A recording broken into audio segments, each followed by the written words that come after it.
안녕하세요. 매일 아침 말씀 묵상에 오신 여러분을 진심으로 환영합니다. 3월 3일 월요일 요한계시록의 용.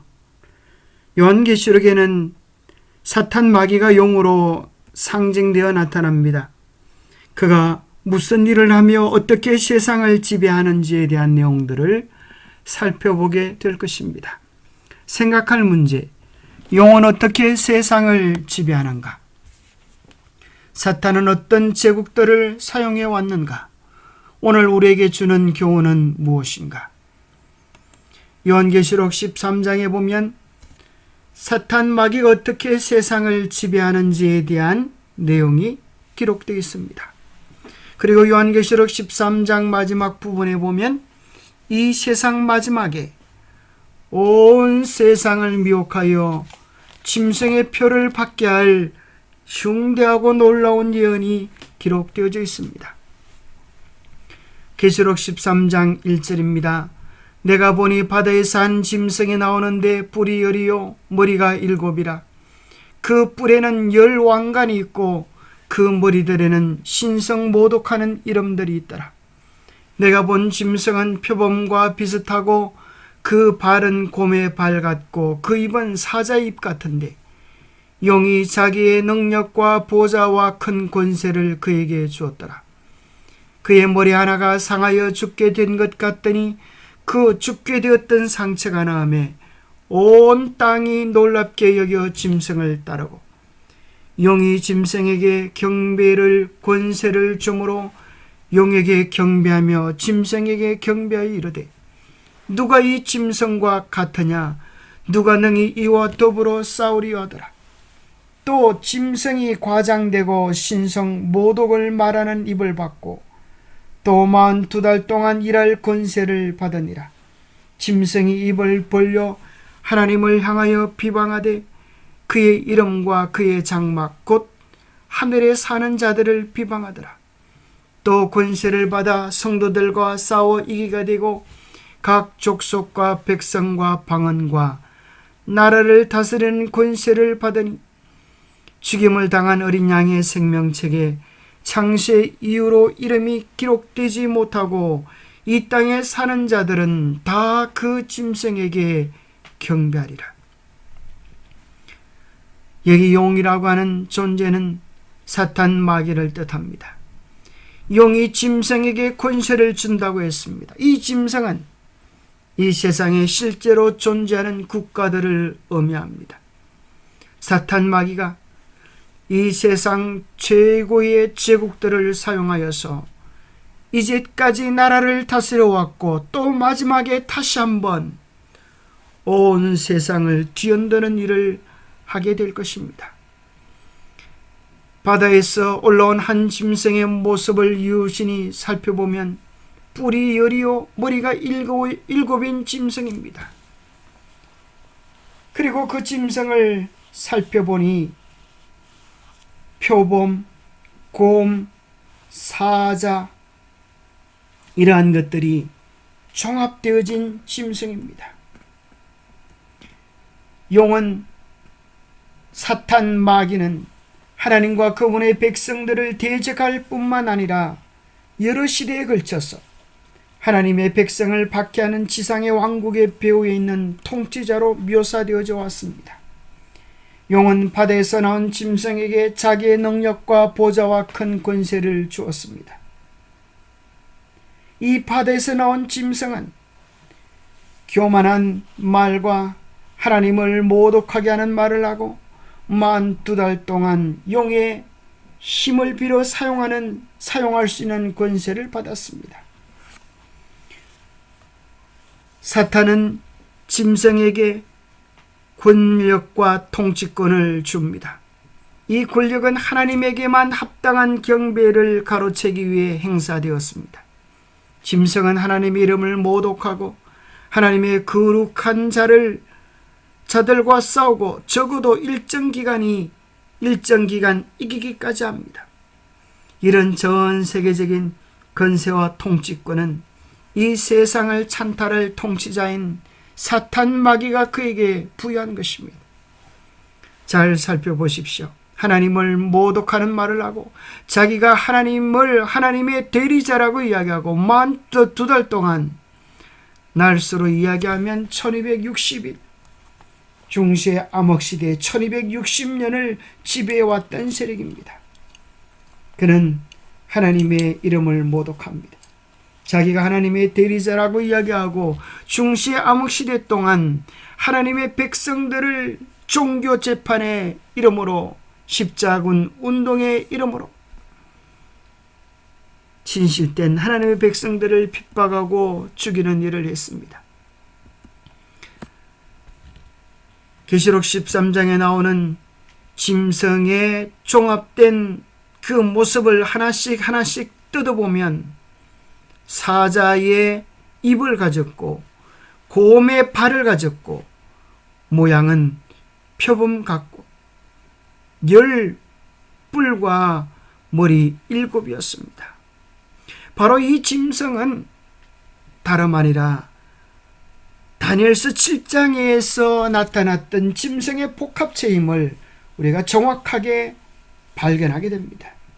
이 짐승을 아무 곳에나 기분 내키는 대로 적용하면 큰 성경 해석에 오류를 저지르게 됩니다. 성경은 놀랍게도 똑같은 사건들을 반복 심화 교육하면서 조금도 오차가 없도록 예언해주고 있습니다. 다니엘서 2장의 내용은 검, 은, 동, 철로 묘사된 한 신상을 통하여 바벨론, 메데, 페르시아, 그리스, 로마 그리고 게르만 민족의 대이동을 통한 열국으로 나누어지는, 10나라로는 나누어지는 발가락 시대, 오늘날 시대까지를 묘사하는 예언이 나오고 다니엘서 7장에는 짐승들로 묘사되어 나타납니다. 똑같은 바벨론의 모습이 2날개 달린 사자로, 메데 페르시아는 2발 가진 한쪽 발을 든 곰의 모습으로, 그리스는 알렉산더가 죽고 나라가 4개국으로 나눠지면서 머리가 4 달린 표범으로 묘사되어지고, 로마는 무섭고 놀라운 괴물 10뿔 가진 짐승으로 나타납니다. 그리고 마지막 10뿔 중에 한 작은 뿔이 나와서 세상의 패권을 차지할 것을 기록해 놓고 있습니다. 이 예언을 비교해 보면 똑같은 사건을 반복 심화하였음을 확인하게 되는 것입니다.